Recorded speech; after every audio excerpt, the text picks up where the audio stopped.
Pozdravljeni v 52. oddaji podcasta BIM Pogovori, v kateri se z gosti spoštovano pogovarjamo o informacijskem modeliranju zgradb in informacijsko-komunikacijskih tehnologijah v gradbeništvu. Z vami sva Robert in Matevž. Pozdravljen, Robi. Zdravo, Matevž.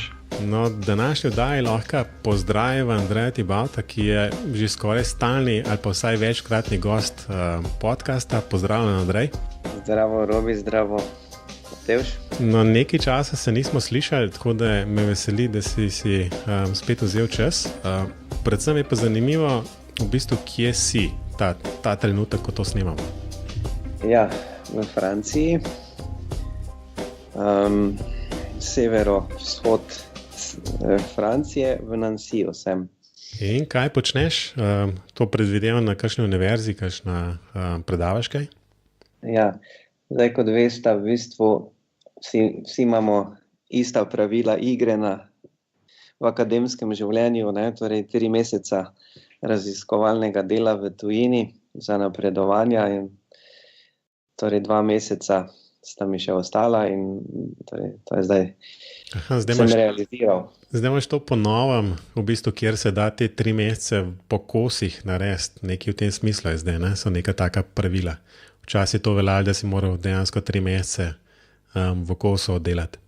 Enota je mesec, ja. Tako. In kakšne so kakšne paralele Nancy, Maribor?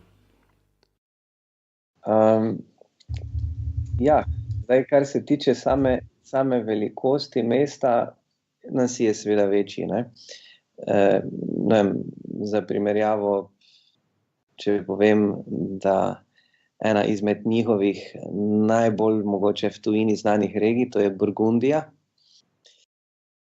je za tretjino večja, ne, od Slovenije, ima isto število prebivalcev, ne, in to je v bistvu samo ena regija, ne, izmed seveda 18 regij, ki jih ima Francija, v bistvu skupaj z vsemi tistimi kolonialnimi državicami. Torej, samo za primerjavo, kar se velikosti tiče, ne. To so čisto druge dimenzije, ne. Država, ki ima skoraj 70 milijonov ljudi, Slovenija ima 2. Ja, to je, se spomnim, ko sem prvič bil v Parizu. Sicer je bil tak zelo hiter enodnevni sestanek, zjutraj sem prišel, popoldne sestanek, zvečer pa nazaj, ampak vem, da to je bilo zdaj že kar nekaj časa od tega, ampak vem, da sem kar tak kulturni šok doživel. In glede ljudi, in glede gneče, in glede vsega v bistvu.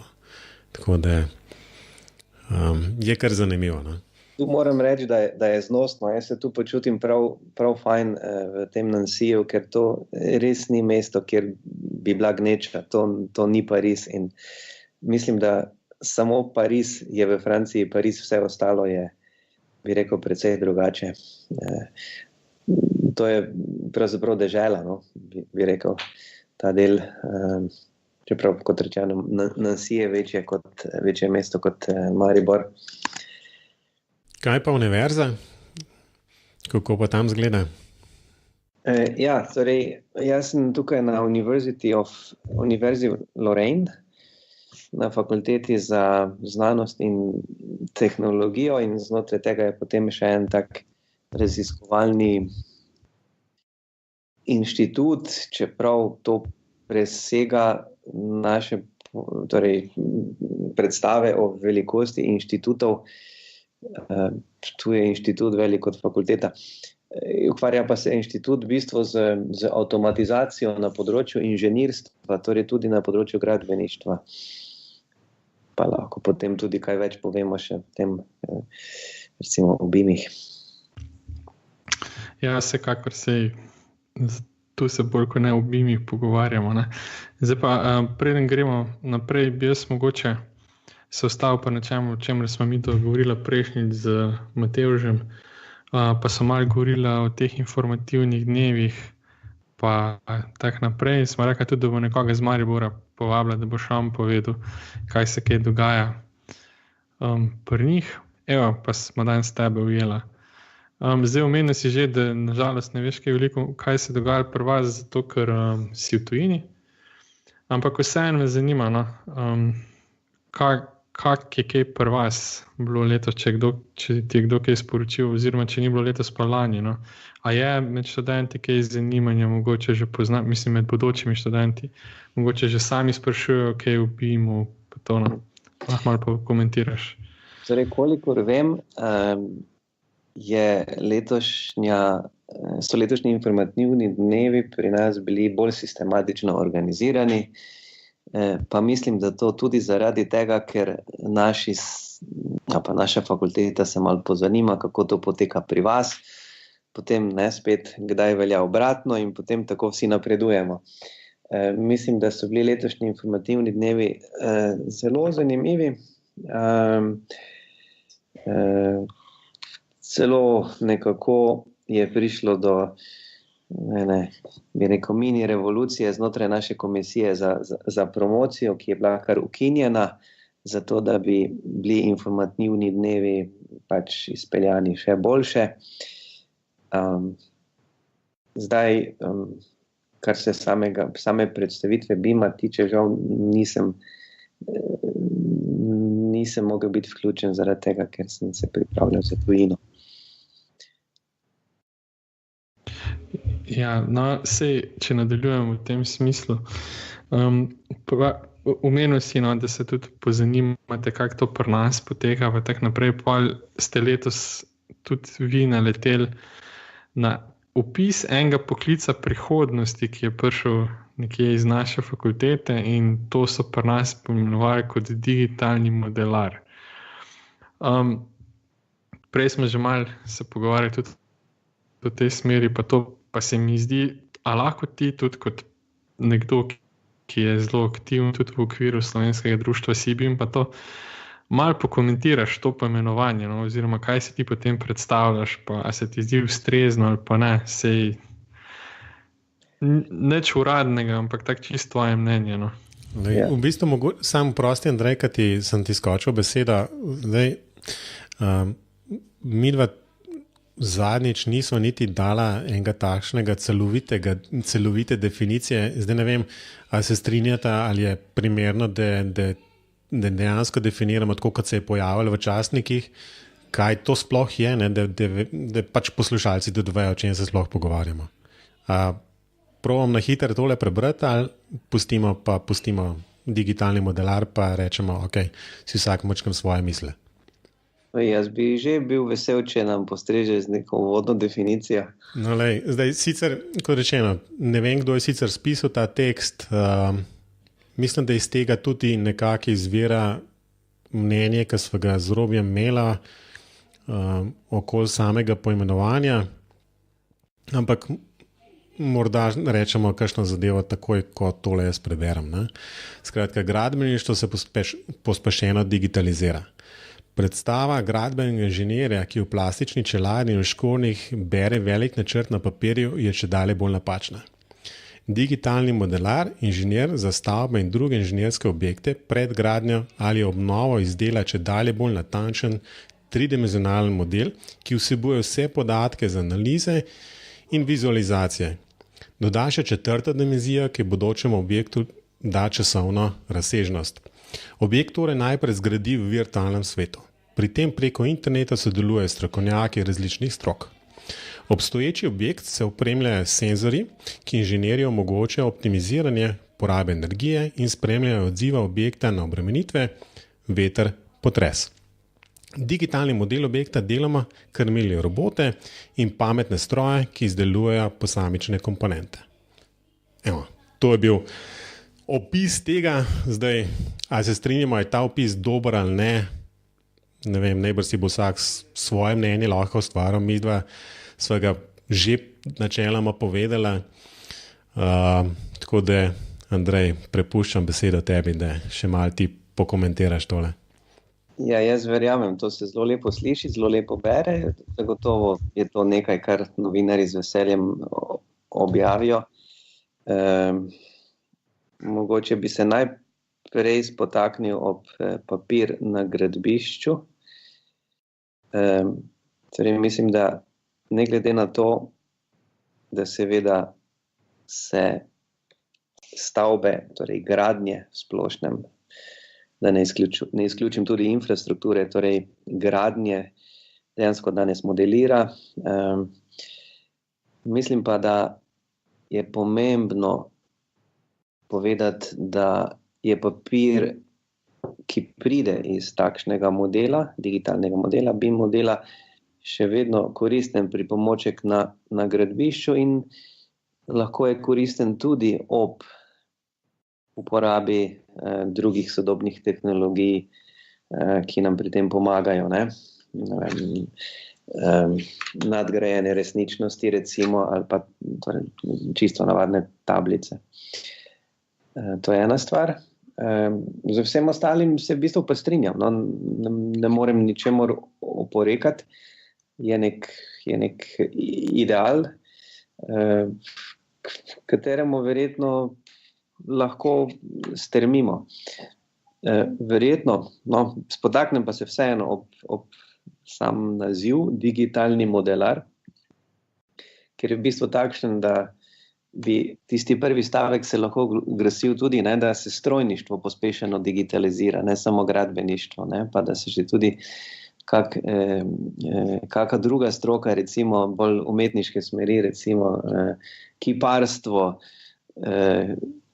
če dalje bolj pospešeno digitalizira, ne, in zato bi v bistvu ta pojem digitalni modelar je verjetno malo preveč splošen, če želimo s tem promovirati digitalizacijo gradbeništva. Mislim, da moramo vseeno povezati ali pa povezovati te profile z obstoječimi profili in narediti en mehek prehod na nove poklice, poimenovanja novih delovnih mest. Zato smo recimo tudi znotraj CBIM bili pozvani k pripravi BIM priročnika za IZS in tam smo bili zelo previdni pri poimenovanju, torej povezovanju tradicionalnih nazivov in pa teh nazivov, ki neizogibno prihajajo ali pa se pojavljajo z digitalizacijo gradbeništva, torej predvsem BIM-om. In smo rekli, da torej ni smiselno uporabljati recimo, torej če je zdaj projektant tista točka, na kateri se lomi staro in novo, smo bili mnenja, da ne poimenujemo ta profil BIM projektant, ampak naj ostane kar projektant. Ne, ker s tem ne vzpostavljaš v bistvu nasilne razlike ali pa grobe razlike med mlajšimi projektanti, ki bodo prišli s temi znanji digitalnih tehnologij, in pa starejšimi, ki jih to v bistvu ne zanima, so pa izredno koristni, ker imajo zakladnico znanja pri sebi, torej jih preprosto nima smisla priučiti novih tehnologij in v sožitju ta dva, če se oba imenujeta projektant, na neki točki lahko odlično sodelujeta. Smo pa bili mnenja, da bi pa pri tehnični pripravi del lahko potem uporabili naziv BIM tehnik. Torej, s tem v bistvu postaviš BIM tehnika v neko izhodišče v podjetju, ki je podrejen projektantu. Kakor hitro ta BIM tehnik napreduje, postane projektant, torej ne BIM projektant. Ne? No, potem gre pa naprej, pa smo rekli, ko govorimo pa o odgovornih projektantih, ne, je pa tu specializacija potrebna, ne, in zato smo predlagali, da je to torej ekvivalent odgovornemu projektantu BIM koordinator, recimo podmodelov različnih, to je model arhitekture, model MEP, statika in tako naprej. Odgovorni vodja posameznih del je BIM koordinator podmodelov, prav tako, se pravi vsi ti nazivi, ki so klasični, odgovorni projektant, odgovorni vodja posameznih del, odgovorni nadzornik posameznih del, smo enačili z BIM koordinator podmodelov. In potem imamo na vrhu še Na vrhu projekta imamo odgovornega vodjo projekta, torej ta bo potem moral sodelovati z BIM koordinatorjem. Torej vse, kar je odgovornega, torej odgovorni vodja projekta, odgovorni vodja del, odgovorni nadzornik, predstavnik vzdrževalca, je to nivo BIM koordinatorja. Torej, od neke točke naprej se pojavijo novi nazivi, ampak na tisti vstopni točki, kjer bi to povzročilo neko nesoglasje med obstoječimi profili pa novimi profili, tam smo pa nekako rekli, da je modro, da se ne posega v ta poimenovanja kljub novim znanjem, ki jih imajo mlajši inženirji. To je moje mnenje. Nekako se mi zdi to dobro zastavljeno. In zdaj tukaj ne vidim prostora za digitalnega modelarja kvečjemu. Mogoče to, čemur pravimo mi zdaj tukaj, torej BIM tehnik, v funkciji tehnične priprave del, dokumentacije projekta, ki bo seveda vstopna točka bo BIM model. Kvečjemu tukaj vidim ekvivalent digitalnemu modelarju, ampak ta digitalni modelar ni karkoli, ne? To je zelo splošen naziv. V gradbeništvu je digitalni model enako BIM modelu. Torej, BIM. Ja, mislim, da si zelo lepo pojasnil svoje videnje, pa jaz mislim, morda tudi že malo širše videnje tega. Tudi v smislu te priprave oziroma BIM priročnika. Tako da v celoti se načeloma strinjam. Mislim, se strinjam s tem, da jasno digitalni modelar, kot sam naziv, v bistvu tak je v bistvu in preveč splošen. Ne. Po drugi strani pa razumem delno potrebo po tem, da se stvari morda poimenuje drugače, ker recimo, da gradbenik kot tak nosi sabo neko zgodovino tega, tako kot se omenja tukaj v tem zapisu, ko je tipično gradbenik predstavljen nekje, ne vem, v škornjih, v blatu in s čelado gor in pač ponovači kakšen dež pada in podobne stvari. Ne. In recimo, da to ni najbolj tako fancy, po domač povedan. Ne? In jasno, tukaj je recimo taka potreba po, ali pa ne vem, želja bolj, no? Želja po nečem drugem. Tako da se pa jasno strinjam, da pač digitalni modelar kot tak, recimo, ne, to ni nekaj, kar bi bilo in od inženirske zbornice podprto ali karkoli, in jasno, gradbenik mora na koncu imeti še zmeri nek papir v roki, ne, da lahko pač ali koordinira, je vodja objektov in vodja gradnje in podobne stvari. Ne. Ja. No, jaz bi tudi dodal, da mi se v bistvu s tem digitalnim modelarjem bolj kot ne poskušava izzvati goste, pa tudi sama med sabo sva že kar dosti komentirala to, da ne boš mislil, tudi nama se ne zdi to najbolj posrečen. Ampak mene res zanima, kako je tvoje mnenje. Se si zelo lepo obrazložil. Pa ne vem, po drugi strani pa to lahko vzamemo en tak krovni termin, ko pač poskuša poudariti, da se gradbeništvo tudi digitalizira. No. Se pa strinjam s tabo, lahko bi tudi to strojnik, ne? Malo težje bi po kakih umetnikih govoril, ampak okej. Ja. Jaz sem tudi komentiral, že mislim, da enkrat, ko so samo bili na BIM pogovori, pa sem rekel, da meni se to zdi zelo podoben, kot je bilo en najin gost že pred časom, ki je zdaj na Novi Zelandiji, Janez Mikenc je omenil, da imajo tam draftije, se spomniš, Matjaž? No, meni se zdi to en digitalni ekvivalent tistih draftijev, pa se zdaj res ne spomnim, kako je to slovensko, kako se to prevede. Ja, drafter. Ne, kako je? Risari. Risari so.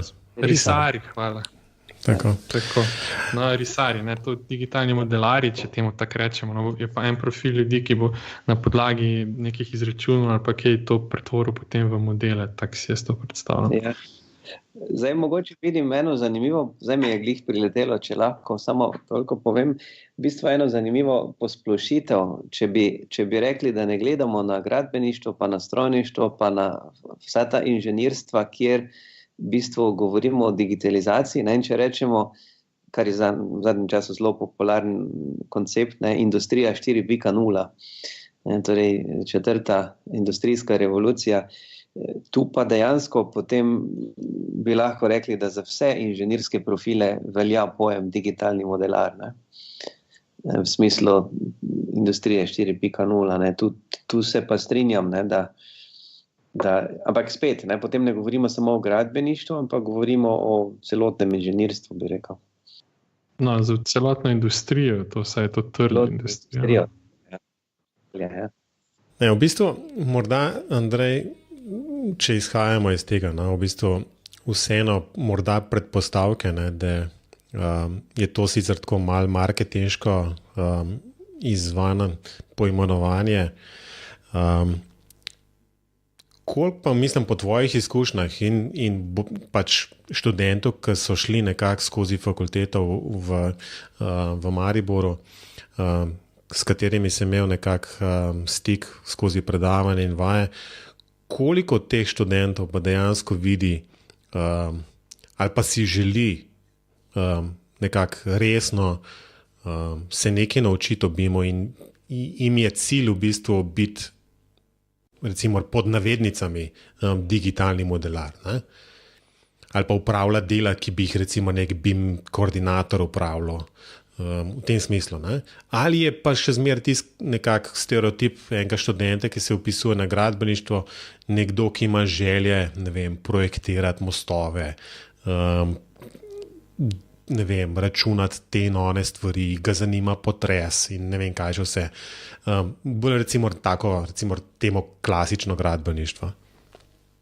Ja, zdaj takole, če bi želel povedati eno številko tak iz glave, recimo na podlagi izkušenj zadnjih 2 let, ko bomo rekel, sistematično izvajamo ta predmet BIM na 2. stopnji, torej magistrski gradbeništvo in pa gospodarsko inženirstvo, bi si upal reči, da 15% od razreda, torej če imam v razredu 30 študentov, je to tam 4 do 5 študentov, ki nekako res tako pokažejo izrazito nek interes in potem sklepaš, da je to nekaj, s čemer vidijo tudi svojo prihodnost. Pri ostalih je to znanje, ki bo, torej, ki ga bodo imeli. Imam pa vseeno občutek, da v zadnjih letih, ali pa v zadnjem letu, ko je gradbeništvo spet nekako v porastu, je precej služb v smislu priprave projektne dokumentacije, torej na vseh raznih tudi teh agencijah, in študenti potem z veseljem takšno delo pograbijo, zato ker vidim, da se v bistvu po diplomi želijo pravzaprav naučiti, kaj je pravo gradbeništvo, ne? In skozi pripravo projektno dokumentacijo, soglasij za izdajo nekih dovoljenj, recimo vodnih in tako dalje. To je moja izkušnja recimo iz lanskega letošnjega leta, ko sem malo spremljal te študente, pa če kaj izvem, kje so se zaposlili, da potem dejansko, kljub temu, da vidim, bi bili dobri tudi, če bi se lotili projektiranja z BIM-om, jih bolj pritegnejo neke take lažje službe. No, to si se zdaj dotaknil enega področja, v katerem bi lahko celo oddajo namenili, in to, da zelo redko so pripravljeni vložiti nek trud, dodaten trud ali pa svoj čas za nekaj, za kar ne vidijo takojšnjega učinka. No. Ampak ja, BIM je pač tu, temu se bo težko izogniti. Zdaj pa, kaj bomo pa vse okarakterizirali kot BIM, bo pa sam čas pokazal. Ja, tako je. Ja. Zdaj, mogoče lahko se malo navežem spet na Francijo. Namreč tukaj se seveda tudi govori o BIM-u, ampak ne toliko kot pri nas. Moram reči, slučajno sem v zadnjem tednu dobil v recenzijo tudi en članek za revijo Automation in Construction, ki prihaja iz francosko govorečega, torej Luksemburga. Torej avtor živi v Luksemburgu, je pa torej francosko govoreč.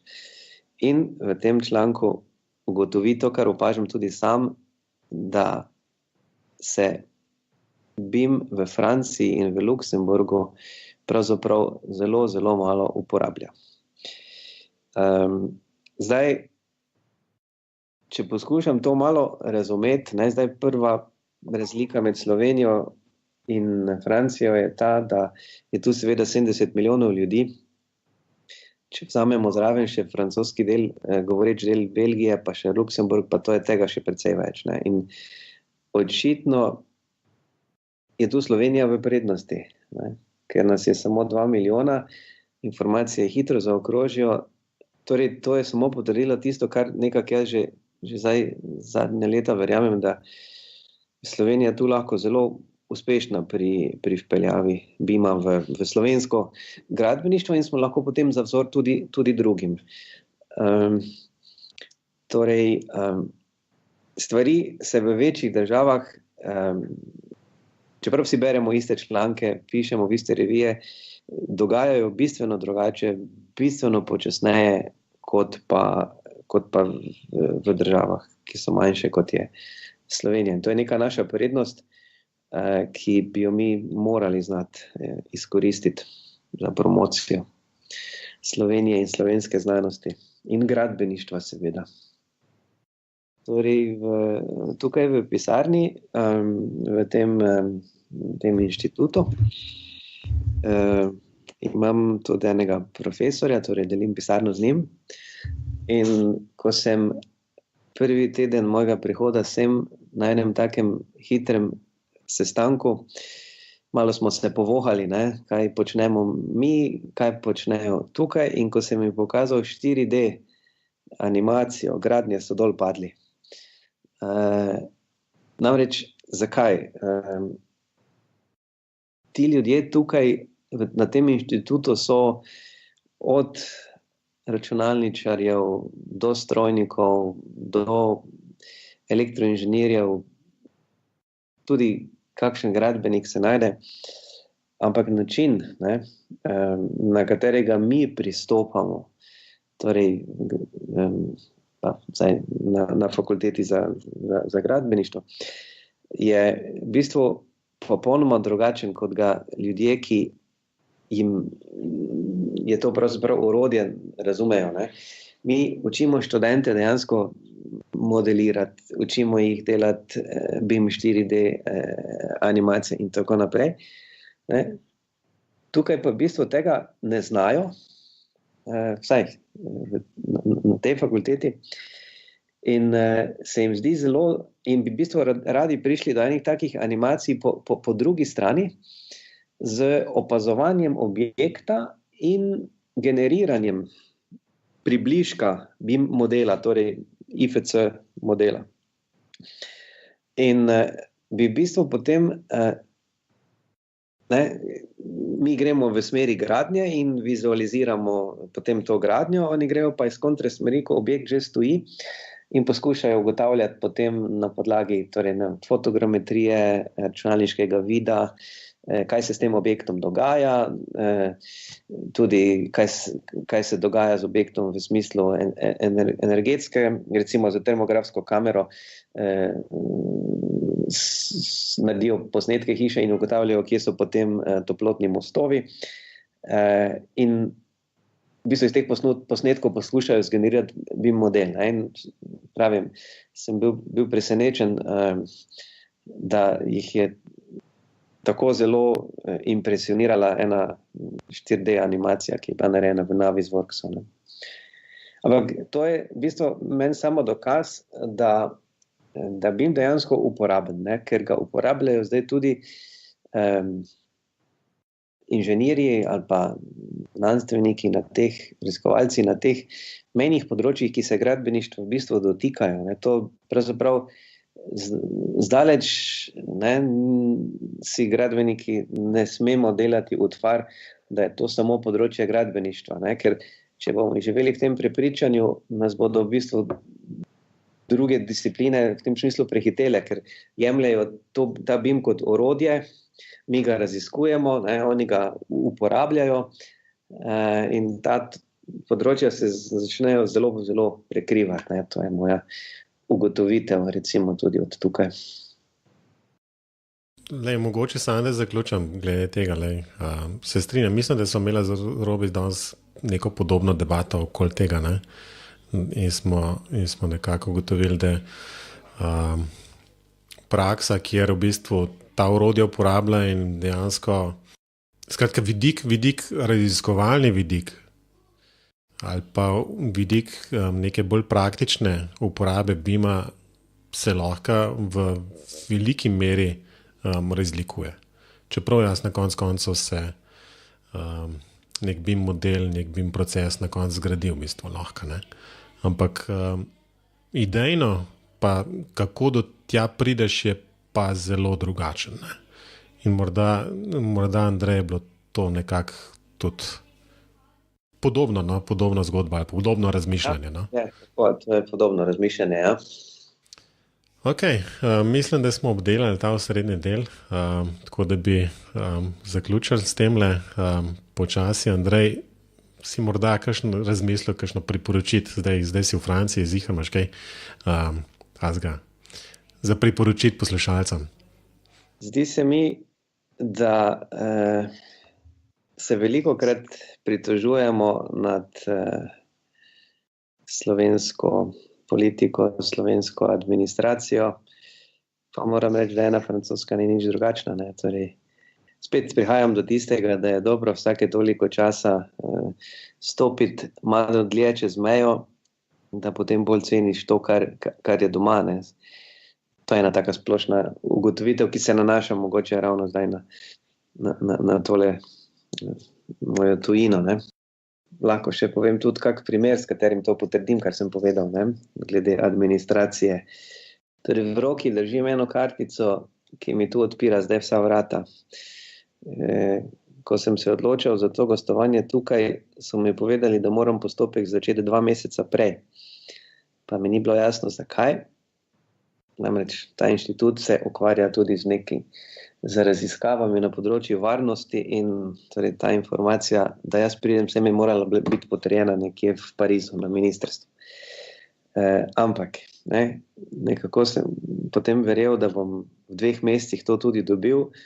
Ko sem prišel sem 7 dni bil pravzaprav ilegalec. Ne? Še vedno me ta kartica ni čakala. Ne? Torej, postopek je trajal več kot 2 meseca, pravzaprav lahko rečem skoraj 2 meseca in pol, da prideš skozi vse administrativne postopke, da lahko.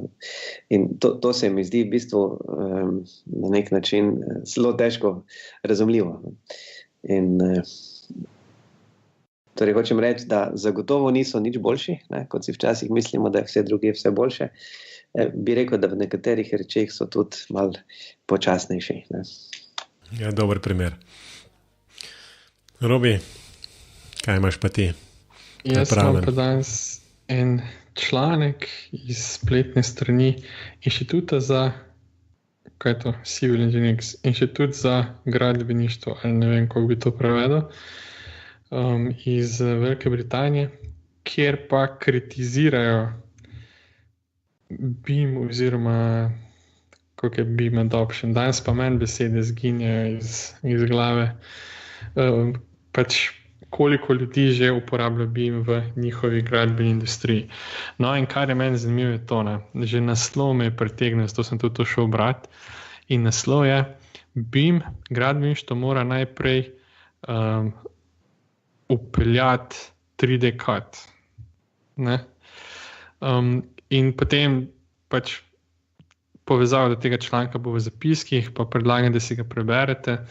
In kar je bilo meni zanimivo je to, no, da je v NBS National BIM Report 2017 je pač neko poročilo o BIM-u v Veliki Britaniji, piše, da je 19% tisti, ki so odgovorili na neko anketo, rekli, da že projektira v BIM-u level 2, ampak da potem jih pa en ful večji odstotek pa reče, da BIM uporablja. Ne? In pol je cel razdelano naprej, da tu se moramo pogovoriti o semantiki, kaj BIM sploh je, za koga, kaj BIM je in poudariti, da izven gradbeništva je BIM čisto po 3D CAD, ali pa so celo samo CAD in tak naprej. In glavnem, zelo lepo napisan, zelo lepo povedan, to, kar jaz tako javno ali pa ne javno govorim že nekaj časa, da te številke so bolj tako. No. Tako da priporočam branje. No. Povezava do tega bo pa v zapiskih. Ok. No, jaz imam pa eno tako bolj praktično priporočilo, gre pa za en zunanji disk.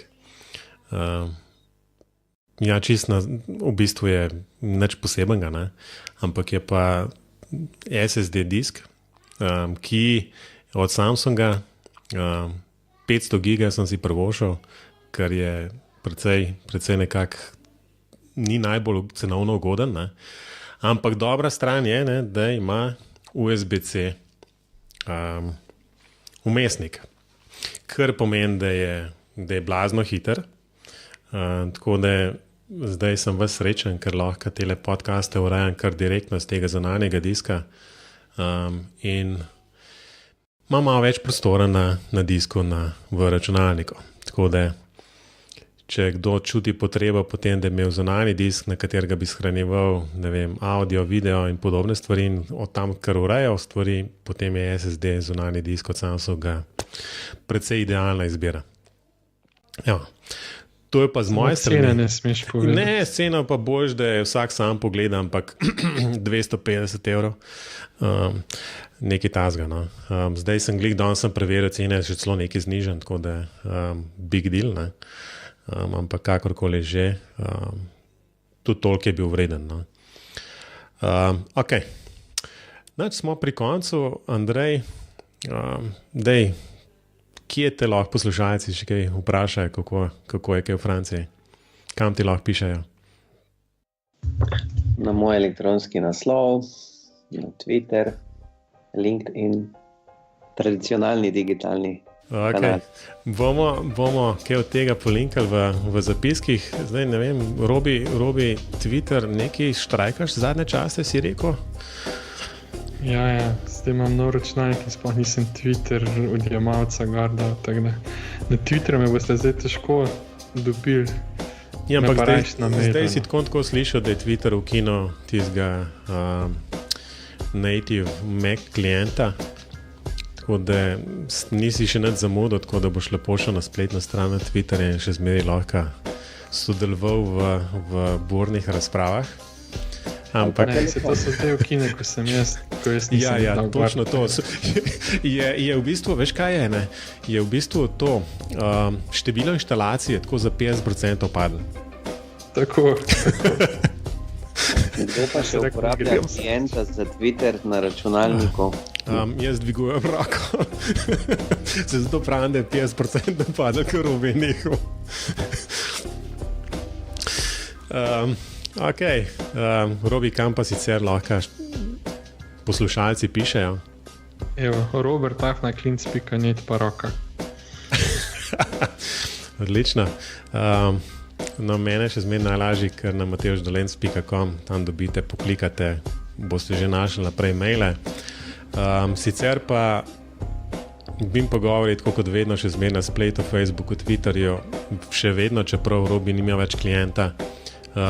Je tudi na YouTubeu, ne? Tako da po zadnjem štetju že skoraj 30 naročnikov na YouTube kanal. Super zadeva. Enkrat, ne, to zmer hecam Robija, bova tudi kakšen video gor spravila. Ne bomo. No, ampak za danes je to vse. Andrej, res najlepša hvala, da si vzel čas. Jaz upam, da ti bo ta preostal čas v Franciji hitro menil. In da se potem, ko prideš nazaj v Slovenijo, tudi spet kaj vidimo v živo. Dogovorjeno. Hvala tudi vama za povabilo. Pa izogibi se preveč croissantov. Ne, pa tudi francoskim sirom. Nič, zdaj sem spet lačen rato. Andrej Rovi, adijo. Ja, adijo.